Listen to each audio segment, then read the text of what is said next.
Hi. Yeah, it's 12 a.m. and I'm filming a review. Obviously, doing something right with my life.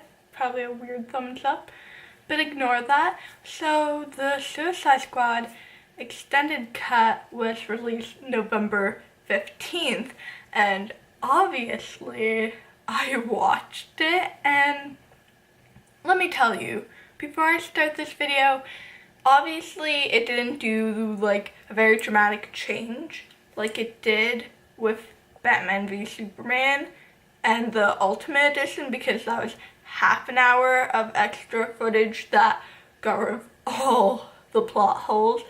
But for this, it was only 11 minutes, and it wasn't really like footage that was like, oh, let's fix this problem or that problem or that problem. Instead, it was just like, oh, like adding a little extra fun, like an extra, like, you know. But it was still awesome, better than the theatrical cut. And this was my 6th time watching Suicide Squad, so my interest kind of like went a little bit downhill because I realized a few more problems, and I got a little bit more upset with the studio about, personally, they did make Jared Leto seem like he was gonna be a huge part of the film, and then it's like 9 minutes of Jared Leto as the Joker. I wasn't a Jared Leto fan before, like, I only knew him as that guy with the long ombre hair before I found out about him as the Joker in Suicide Squad, and I was like, oh damn, that's like, yeah. But then and then they only added like roughly maybe around 2 extra minutes of Joker, so yeah. And this isn't a Batman thing. What am I doing? I'm like, oh yeah. I'm so lame. I'm probably the lamest person you are watching. Although you are watching someone talk about what they thought of Suicide Squad extended cut, so maybe we're both in the wrong. But yeah, I got my little Joker buddy. I'll bring him back when I talk about the Joker. I'm first gonna talk about the added scenes, like most of the added scenes. So to start off, it wasn't like with the Batman v Superman Ultimate Edition where right away there was like extra footage. It was like a few minutes in, they added an extra scene. So I really liked the extra Arkham Asylum scene where the Joker's like, oh, you put me in a black hole or something like that, and oh, I'm putting the strap there so you don't break your pearly white teeth, porcelain teeth. And I actually read the book. Here, I read the book, it's right up there, and they like had a scene about the Joker and Harleen Quinzel when he was like talking about like her teeth so that she doesn't break it, and I like that they added that in. Then they had a cameo scene of the director David Ayer or Ayer. I think it's Ayer. I don't really remember how to say his last name, but I was like, oh, did Killer Croc really eat some dude's hand? He was asking, and I was like, here's my fake hand now.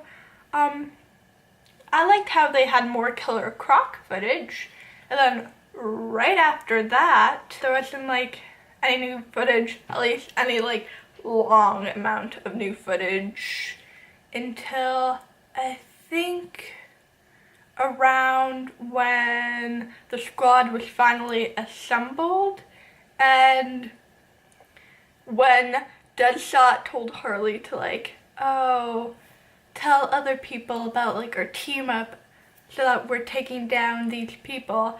I liked how they actually included that, and then she's like talking to Boomerang, then Boomerang's talking to El Diablo, and then Harley tries to talk to El Diablo, and he's like, nah, I ain't used my powers.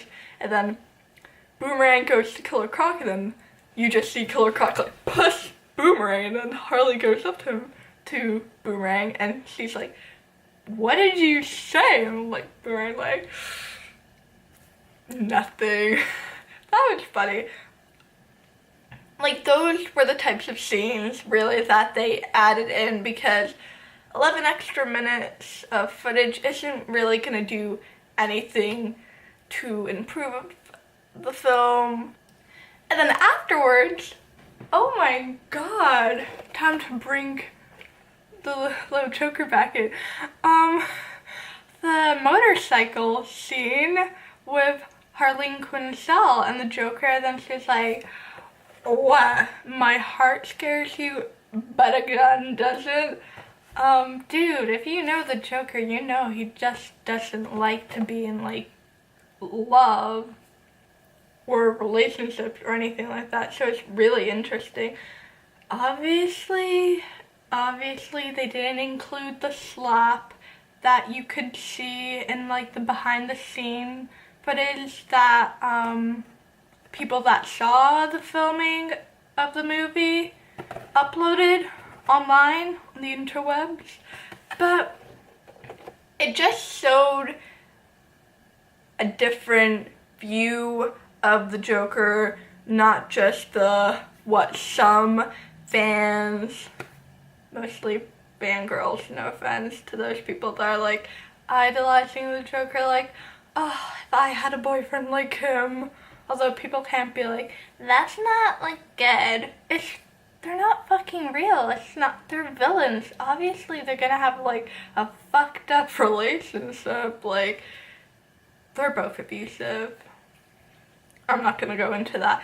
But it showed, like, Leto as the Joker in a different, more deeper way than the previous 9 minutes of him in the theatrical release was. And then, afterwards, I really like, mainly the footage that they added was, in my opinion, basically focused around Harley Quinn, which was perfectly fine. I was slightly disappointed that she wasn't like the original Harley Quinn from the Batman TV series, the animated TV show. But in the additional footage in here, in the next scene I'm going to talk about, it showed more of like that kind of playful, like, I don't know if you would title her as rascal, but like, oh, I'm gonna like try to play with everyone I see, just like try to fuck with everyone's mind, but still also have like Harleen Quinzel in the back of her head, because obviously she does have voices in her head. But in this scene, she was just she first went up to Killer Croc and was like, oh, let's talk about your problems, basically, like just taunting him, and it's like, what, you wouldn't eat me? And he's like, nah, you're crazy. I also loved how she was just like playing around with her bat, like pointing it, and then how she would just hold it behind her neck and everything. That was great. And then how she just tried to go to everyone else, and then when she kind of, not really hissed, but she was like, kind of like that. I don't know how to reenact it, but to Boomerang when he was like, just ignore her, that was funny. And then when she went to Katana, and then she was like also trying to taunt her, and Katana's like, I'm not hiding behind a mask. I am sad that there wasn't really any additional Katana footage, maybe like 30 seconds extra of her. Hopefully there is the Harley Quinn spin-off movie, like birds of prey is what they kind of want to do, like not just focused on Harley Quinn, but on some other female DC characters. So hopefully, maybe if that actually does happen, because it's just like they're just talking about it, movies can be canceled, but if it does happen, hopefully then they bring in Katana, because she's a really badass character. But back to my main point, it's just like that when Harley Quinn was kind of channeling her inner Dr. Harleen Quinzel, the psychiatrist, so that was really great. The final additional footage that I want to talk about, because the other parts in the film that was added I wasn't really that interested in, was the extra scenes in the bar scene. I'm glad that they finally added the what are you having? Water. That's a good idea, sweetie. I don't remember exactly. Oh, that's a good idea, honey.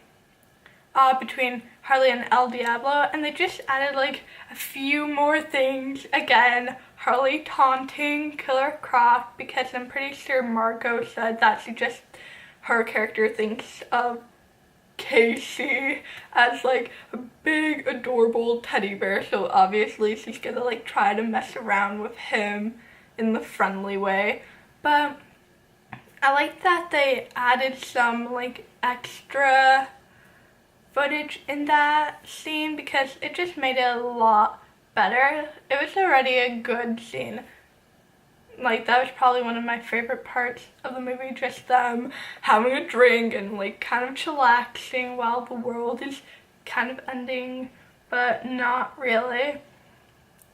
So yeah, that was the good stuff about the extended cut of Suicide Squad, but for me, it did not fix Cara Delevingne's acting. Like, she was okay. I just thought her character was pretty weak. The villain, it was just not a really good plan. And the final thing, there's this one scene in the movie that just irritates me so much, and I know I sound like a whiny, complainy bitch, whatever the fuck you wanna say. I can be annoying. It's the club scene with Harley Quinn and the Joker, and when Harley Quinn is with Monster T, and she's like, what, you don't like me? Fine, don't waste my time. And then after it goes to Joker being like, are you enjoying yourself? It just really irritates me, because 1 second Harley's just like standing up, about to sit down, and then right away, the next second, it's like her curling, like twisting her hair. Like, that's the Joker scene is before that, but you can obviously tell like she doesn't have enough time to like just sit down and look relaxed and like just start twisting her hair. I know it's a stupid thing to complain about, but it just really annoys me. It's really stupid for that scene to annoy me, but it does. Thank you so much for watching this video. I know I'm very lame. I'm a lame human being, but I really like comic stuff, and I really like DC. More importantly, I really like Batman. He's my favorite, like, character of any media. Yeah. But thank you so much for watching this video of me being a big dumbass, like I usually am. If you agree that I'm a dumbass, and if you don't agree that I'm a dumbass, I don't know, I'm pretty dumb. I can out-dumb myself at times. But yeah, if you like this video, give it a huge thumbs up. I feel like I'm still doing the awkward thumbs up. Subscribe to the button below.